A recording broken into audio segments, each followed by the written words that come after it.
Alors, bienvenue à tout le monde à notre segment de l'entrevue de la semaine. Cette semaine, c'est quelqu'un de spécial. Habituellement, on reçoit des athlètes, des coachs.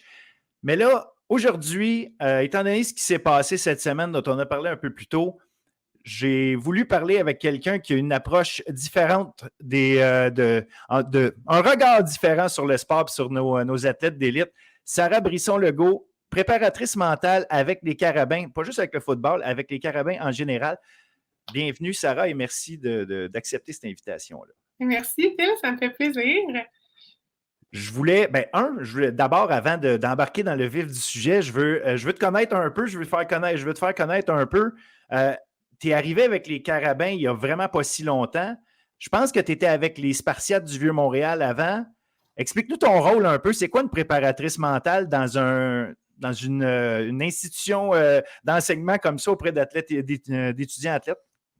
OK, ben dans le fond, je veux juste préciser pour CVM, le Vieux-Montréal, j'étais préparatrice physique parce que mon OK. premier bac, c'est en kinésiologie. Donc, j'ai fait des années de préparation physique avec les étudiants athlètes à CVM.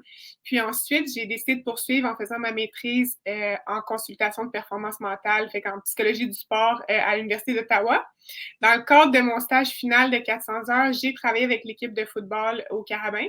Puis ensuite, on m'a offert un poste à temps plein à l'université au CEPSUM pour, en fait, c'est un rôle de développement d'un département de performance mentale. Fait que, dans le fond, j'essaie de... Cette année, c'est ma première année, là, je termine ma toute première année, fait que j'essaie d'un peu d'implémenter une culture de préparation de performance mentale, de bien-être avec les étudiants athlètes. Fait que je fais un petit peu des ateliers de groupe avec toutes les équipes pour leur donner une base en performance mentale. Puis ensuite, je fais aussi des consultations individuelles avec les équipes, pas avec les équipes, pardon, avec les étudiants athlètes qui désirent en faire. Donc, c'est sur base volontaire. Puis, à ma grande surprise, ça pogne, comme on dirait, en Oui. guillemets. Ça pogne vraiment beaucoup, spécialement avec l'équipe de foot. C'est comme l'équipe avec laquelle je travaille le plus d'heures. Bon, évidemment, ils sont beaucoup d'athlètes, vous me direz, là, mais ils sont très, très ouverts, puis ils sont toujours comme motivés à devenir meilleurs. Fait que j'ai beaucoup de séances avec eux, particulièrement. Fait que dans le fond, c'est ça. Ça fait 1 an là, que je suis dans l'Institut des Carabins du CEPSUM. Puis que je travaille presque avec tous les sports qu'on a ici pour développer un peu ce département-là. Puis c'est un peu nouveau aussi, fait que c'est cool. Ils sont avant-gardistes, l'Université de Montréal, d'engager quelqu'un à temps plein pour développer un peu de la psycho du sport appliquée.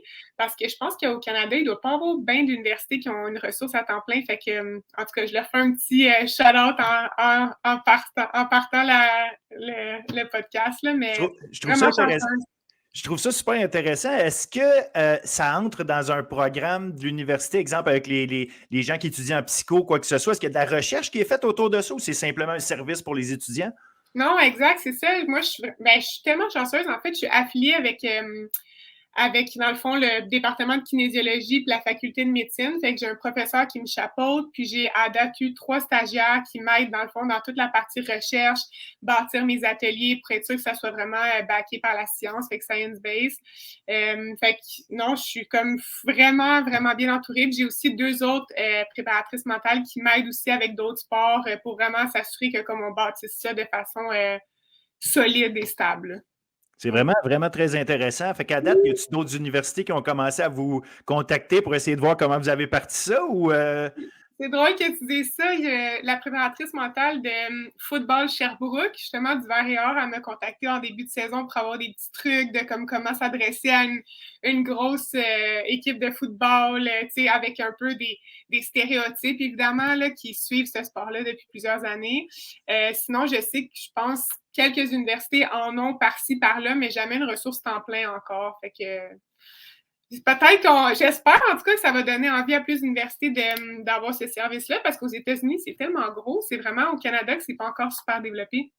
Mais c'est vrai que c'est intéressant dans ce sens que ça fait quand même un certain temps qu'on voit qu'il y a un accompagnement psychologique, mental, avec des athlètes de haut niveau. Aux Jeux olympiques, on en a entendu souvent parler, des histoires de préparateurs mentaux, surtout dans le sport individuel, où est-ce qu'à un moment donné, tu es dans ton monde à toi, puis j'imagine que c'est facile de t'enfermer dans une bulle qui peut être négative. Fait que ramener ça sur le plancher des vaches, c'est important, mais dans un cadre d'équipe, c'est peut-être autre chose. Il reste que de voir que des universités traitent leurs étudiants athlètes justement comme de l'élite en disant, écoutez, oui, ces gens-là aussi ont besoin d'accompagnement. C'est vraiment intéressant. Ben, totalement. Vraiment. Vraiment. Je voulais te parler parce que est arrivé cette semaine, en fait, on avait les championnats, le bol d'or, les bols d'or qui ont été joués à Thetford en fin de semaine. Et il est arrivé un incident malheureux où est-ce qu'en gagnant le championnat, les gens ont une équipe, celle de Beauce-Appalaches, pour ne pas la nommer, il y a des gens dans l'équipe qui ont décidé de festoyer à un niveau qui a dépassé la limite, là, où est-ce que c'était plus drôle. On a décidé de briser le trophée. Combien, je ne le sais pas, mais on a vu des images, puis on a vu le trophée être brisé. Et je voulais parler avec toi. Et en toute transparence, c'est ma conjointe, ma femme, qui a eu l'idée de sortir de la boîte, justement, puis réfléchir cette affaire-là autrement. Je voulais savoir avec toi, parler de ça, qu'est-ce qui amène un athlète, puis je ne vais pas juste le mettre étudiant athlète, là, parce que c'est le phénomène de l'athlète là, dans ce cas-ci, qui gagne quelque chose, de dépasser les limites dans sa célébration. Puis je vais aller à plein de niveaux. Là. Des fois, dans un match, on va insulter l'adversaire après avoir réussi un gros jeu. Après un match, on va écrire sur les réseaux sociaux des choses que c'était pas nécessaire. On n'est pas content après des décisions de quelqu'un. Ben là, on n'est plus dans la célébration à ce moment-là. Mais là, dans ce cas-ci, qu'est-ce qui arrive dans la tête d'un étudiant, ou pas d'un étudiant, mais d'un athlète à ce moment-là, qui l'amène à faire ça? Puis je ne parle même pas d'alcool, là. Je parle juste dans ta tête. J'espère en tout cas qu'ils ne sont pas alcoolisés dans des matchs de foot, mais... Non, pas dans les matchs, évidemment. Oui, fait que c'est vraiment une bonne question. Puis il y a comme plein d'avenues à prendre. Tu sais, je vais pas toutes les emprunter, mais je vais peut-être emprunter des avenues que nous, on a vu beaucoup cette année avec les Carabins. Fait que c'est sûr que je pense que ça s'applique à différentes équipes ou différents individus. Mais premièrement, il y a pour moi, le facteur premier de ce genre de réaction-là, c'est beaucoup l'environnement. Tu sais, ça a été parlé dans la science. Que l'environnement, c'est probablement le plus important facteur qui joue sur des comportements humains.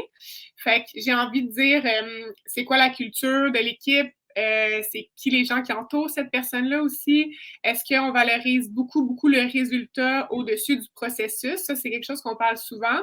Il y a plein de littérature tellement vraiment belle puis importante qui sont sorties dernièrement qui expliquent que quand une équipe valorise juste le résultat, ça peut apporter ce genre de comportement-là parce qu'après ça, on n'a pas tendance à voir les setbacks ou à voir, exemple, les erreurs comme des situations d'apprentissage, tu sais. Fait que nous, on essaie beaucoup d'inculquer ça, que quand vous faites une erreur, quand, exemple, vous n'êtes pas content, déçu, quand le pointage n'est pas ce que vous voulez, de prendre ça comme même une victoire parce que ces situations-là nous permettent de grandir puis de piquer au bon moment, tu sais. Fait que tout ce qui est environnemental, pour moi, c'est vraiment important puis ça joue sur ce genre de comportement-là. Sinon, il y a évidemment, tout ce qui est régulation d'émotions. Tu sais, la personne, à part le football, elle a peut-être aussi des défis de régulation d'émotions dans sa vie quotidienne, tu sais, que ça soit par rapport à n'importe quel domaine.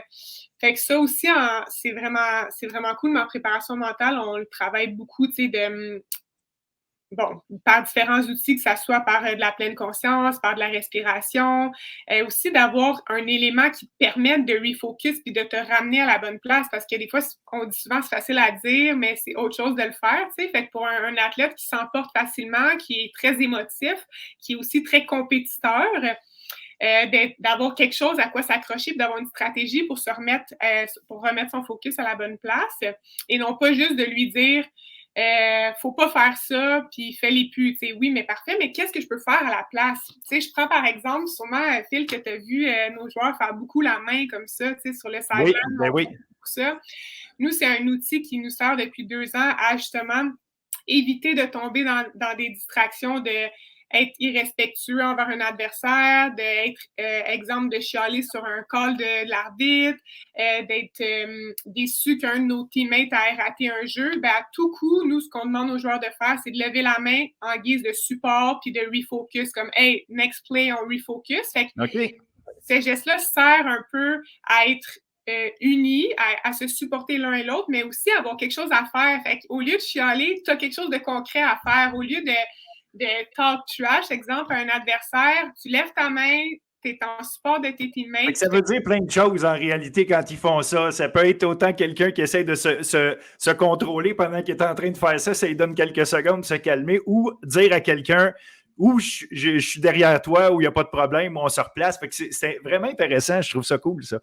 C'est vraiment ça, c'est dans le fond l'intention pure et nette de ce geste-là, c'est un geste de refocus. Fait que ça soit « je suis déçu, j'ai manqué mon jeu »,« hey, we got your back, refocus », ou que ça soit « l'arbitre vient de faire un call qui est un peu douteux de temps en temps, fait que c'est bien correct, mais guys, on met notre énergie à bonne place, on refocus, puis on reste concentré sur notre process à nous, tu sais. » Puis après ça, bien évidemment, je pense qu'il y a quand même une ligne fine importante à comprendre entre l'identité, le compétiteur, l'ego, le swag un peu que nous, on veut que nos athlètes aillent, mais après ça, dans les limites du jeu, tu sais. Fait que c'est quelque chose qui est vraiment long et qui est demandant, je pense, de réussir à trouver le sweet spot parfait entre tu gardes ton identité, tu es dans ton swag, tu es confiant sur le terrain, mais entre les sifflets, tu sais. Puis aussi d'être capable de garder cette identité-là tout en étant très conscient qu'il y a plein de distractions, que ce soit des joueurs adverses qui ont fait quelque chose, que ce soit les refs, la foule, la température. Fait que d'être capable un peu de voir ces distractions-là, mais de ne pas jumper dedans parce que comme on se parlait un peu tantôt avant, notre énergie, je pense, de joueur est limitée. On a un maximum d'énergie, puis c'est important de choisir où on la met. Fait que c'est quelque chose qu'on utilise souvent comme phrase. Nous, c'est choisis où tu mets ton énergie. Ou au football, là, le classique contrôle ce que tu peux contrôler. It is what it is, un peu. Exact.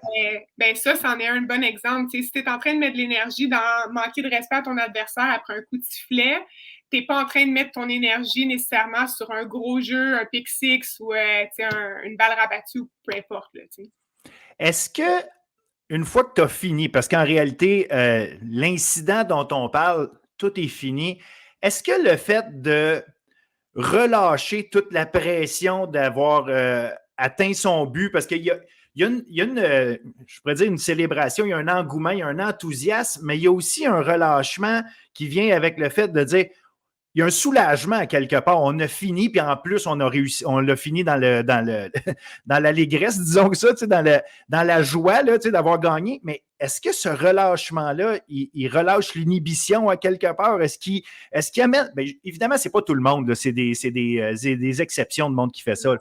Mais j'essaie de comprendre ce qui fait que quelqu'un peut tellement descendre son inhibition au point de. Le match est fini. Là. Pendant le match, dans tes émotions au maximum, je pourrais comprendre que c'est plus dur à gérer. Mais là, le match est fini.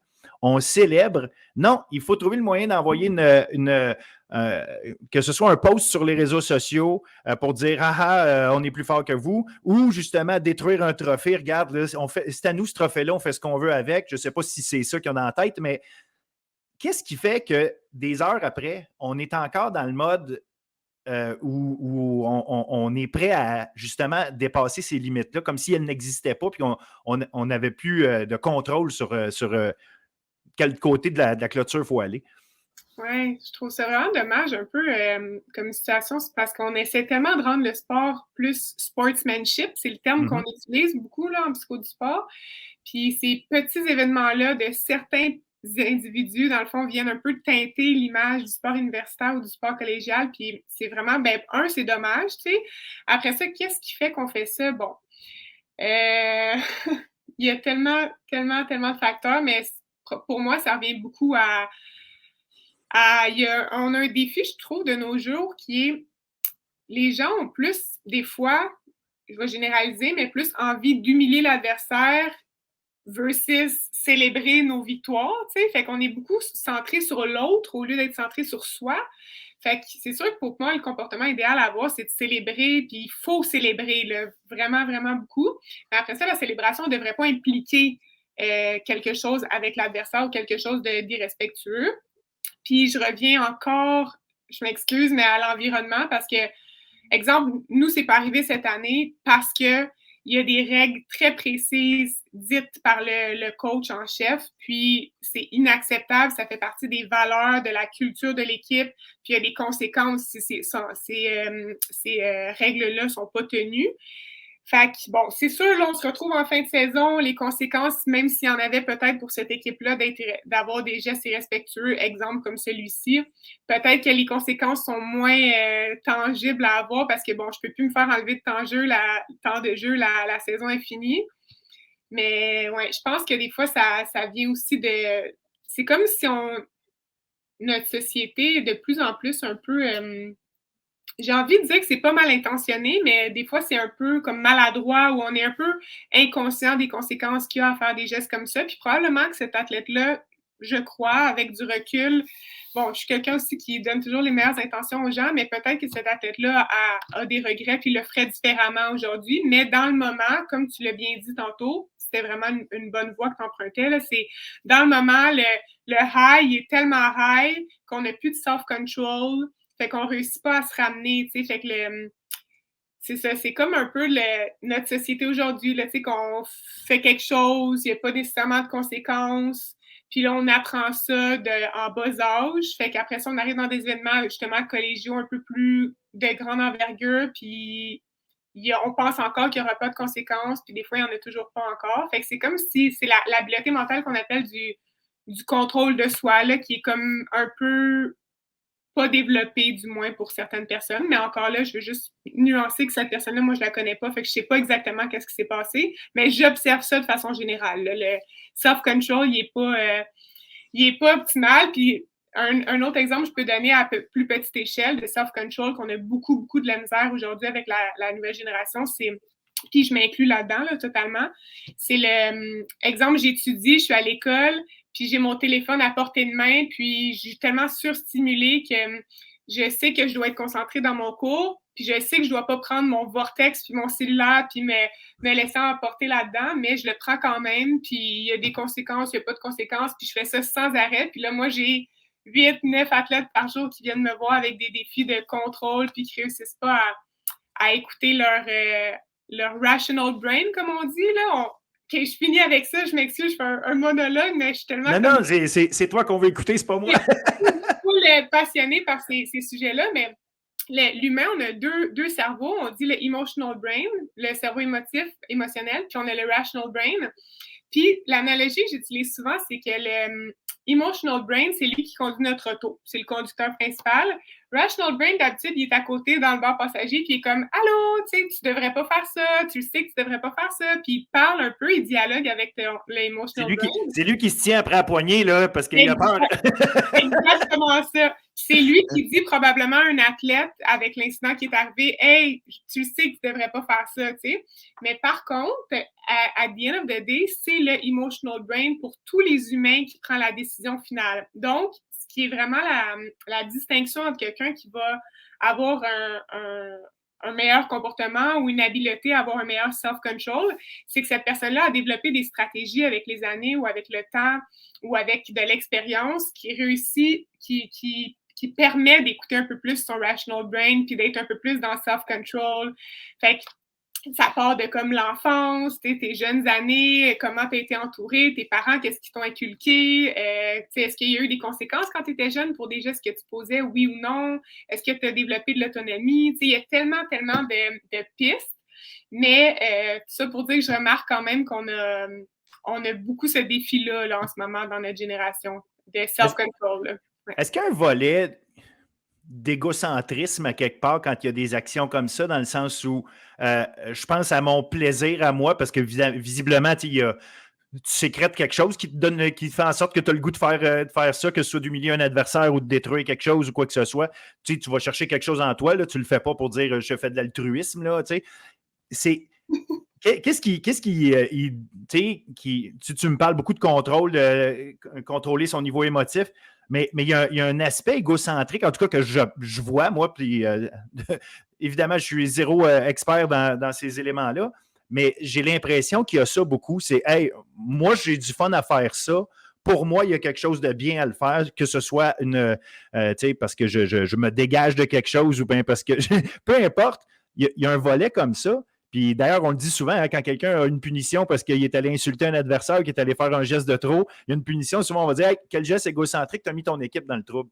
Et là, tu as mis ton organisation dans le trouble en brisant ça. Fait J'imagine qu'il y a un volet comme ça aussi là-dedans. Ben, 100%. Puis juste quand même normaliser le fait que, tu sais, on a tous de l'égocentrisme à un certain level, tu sais, moi aussi, tout le monde. Mais après ça, bon, c'est sûr qu'il y en a qui en ont plus que d'autres. Puis oui, dans un geste comme ça ou dans plein d'autres gestes qu'on voit régulièrement au football, il y a une notion d'égocentrisme, c'est sûr. Puis ça aussi, je reviens à le message, la culture qui est véhiculée, tu sais, en début d'année puis tout au long de l'année de passer l'unité avant soi, tu sais, puis c'est quelque chose de gros en sport d'équipe. Fait que dans une situation comme celle-ci, évidemment, la personne, elle a premièrement pas été soit en mesure de s'attraper, tu sais, pas être en mesure d'avoir de la conscience de ce qui est en train de se passer, puis que ça pouvait avoir un impact sur son équipe. Fait que ça peut être très maladroit, et évidemment pas mal intentionné, ou ça peut être aussi en toute conscience, puis la personne a quand même pris la décision parce que ses émotions étaient trop grandes, puis ça le emotional brain a conduit puis a pris la décision. Tu sais, il y a plein d'avenues potentielles, mais oui, clairement, c'est basé sur l'égocentrisme, je crois. Puis, on en a tous, tu sais, fait que c'est de réussir à trouver des meilleures stratégies, puis aussi, à un moment donné, de prendre la décision que je suis dans un sport d'équipe, donc je priorise l'unité puis le sportsmanship, mais des fois, c'est ça, c'est plus facile à dire qu'à faire. C'est pour ça qu'il y a des personnes comme moi, on existe, puis qu'on commence à être de plus en plus dans les sports, puis dans le fond, à donner des stratégies aux gens pour les aider avec ça, puis pas juste leur dire, tu peux pas faire ça. OK, mais après ça, quoi, tu sais? Comment je fais pour plus faire ça, tu sais? Fait que, c'est ça. J'aimerais ça, tu sais, pouvoir faire 1% meilleur, puis changer un petit peu ces trucs-là dans le sport, puis que justement l'image du sport collégial et universitaire grandisse, puis que même ces sports-là qui sont tellement teintés, puis justement, c'est comme si on a encore une image un peu de ces sports-là comme étant des sports super d'ego. Tu sais, combien de fois je me fais demander, hey, ça doit être spécial d'embarquer des gars universitaires dans une philosophie comme ça, tu sais, puis c'est encore tellement, c'est ça, c'est encore tellement teinté des vieilles mentalités de ce que c'est ce sport-là, comme le football. Puis je pense que ça vient aussi faire en sorte qu'on a des réactions comme ça un peu plus souvent, parce que c'est l'identité du sport qui n'est pas encore assez progressée, tu sais. Comme si on associe football à masculinité, à justement à des comportements un peu plus intenses, agressifs, irrespectueux, quand pourtant j'en côtoie tous les jours de joueurs de football, puis il y en a plein là-dedans que c'est les personnes les plus douces que j'ai rencontrées, puis les plus intelligentes émotivement, puis tu sais, fait que le sport grandit, je pense que le football grandit, mais il y a encore un petit peu un bout de chemin à faire, là. Ben absolument. Puis, tu sais, je pense que c'est important aussi de rappeler que la majorité des gens ne font pas ce genre d'action-là. Puis depuis toujours, en tout cas, j'en ai pratiqué moi-même des sports d'équipe amplement, puis ça nous apprend beaucoup plus à gérer nos affaires en gang, à quelque part, savoir l'apport des gens autour de nous, puis nous, ce qu'on peut apporter à un groupe, que de mousser ma propre vanité ou qu'est-ce que. Tu sais, oui, il y a des gens qui prennent ça, c'est correct, puis qui vont toujours se voir meilleurs que le reste du monde, puis que c'est grâce à eux si ça se passe. Mais la grosse majorité du monde a développé des skills, j'imagine, de vivre en communauté grâce au sport d'équipe. Ça les a aidés dans leur jeunesse en grandissant sans nécessairement se faire dire ça, ce que tu es en train de faire, c'est bon pour plus tard parce que tu fais ça. Mais naturellement, on le fait. Fait que j'imagine quand tu me parles de l'environnement, ces choses-là, apprendre à contrôler ses émotions, mais apprendre à avoir aussi des solutions quand, au lieu de faire la mauvaise affaire, prends cette énergie-là puis fais la bonne chose. Mais tu sais, tu n'es pas en train de te dire ça quand ça arrive, c'est juste que tu es conditionné à quelque part à prendre des bonnes décisions si tu les as pris en vieillissant. Fait qu'au bout d'un certain temps, tu vas prendre des bonnes décisions dans les moments où, disons, que tes émotions sont plus... tu es plus centré sur tes émotions que sur ton rationnel. Pour vrai, amen. C'est exactement ça. C'est exactement ça. Oh, j'ai passé mon cours, yeah! C'est des habiletés de vie, tu sais. C'est comme, on bâtit pas juste des joueurs de foot, on bâtit des hommes, des êtres humains, des personnes. Puis souvent, il y a plein justement, de textes super intéressants sur pourquoi les gens, dans une équipe, justement, de haute performance, réussissent ensuite à être aussi performants dans leur travail puis être souvent des dirigeants d'entreprise parce qu'ils ont développé ces habiletés-là, tu sais, de communication, de concilier, de passer l'unité, de travail d'équipe, de cohésion, tu sais, fait tellement, tellement, tellement, tellement. C'est 100% vrai ce que tu dis, c'est plus grand que le football, là, c'est la vie, là, dans le fond. Exact, exact.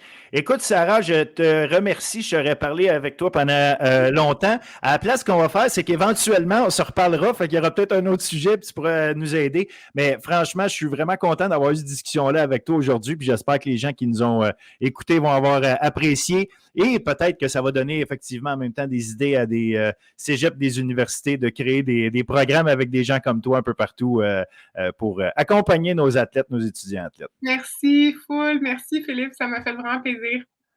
À la prochaine. Merci. Bye. Bonne journée.